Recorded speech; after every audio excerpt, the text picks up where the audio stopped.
நீங்க எதுவுமே நடக்க மாட்டேங்குதுன்னு நினைக்கிறீங்களா? அப்போ நீங்க 10 நிமிஷம் ஓரம் உட்காந்து யோசிங்க. எதனால நடக்க மாட்டேங்குது?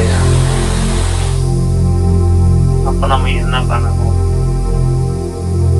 என்ன பண்ண நடக்கும்? யோசிக்கணும்.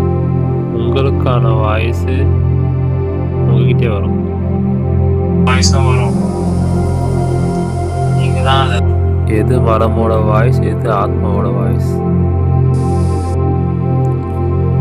எது மனமோட வாய்ஸ், எது ஆத்மா கடவுளோட வாய்ஸ்ன்னு நாம தான் பிரிக்கிறோம். கடவுள் சொல்றதை நீங்க கேட்டாலும் செய்யணும். உங்களுக்கான விஷயம் கண்டிப்பா நடக்கும். கொஞ்சம் கஷ்டப்படும். ஆனா அது கஷ்டம் பார்க்காம நீங்க சந்தோஷம் பார்த்தீங்கன்னா அது உங்களுக்கு சந்தோஷம் தான் தரும்.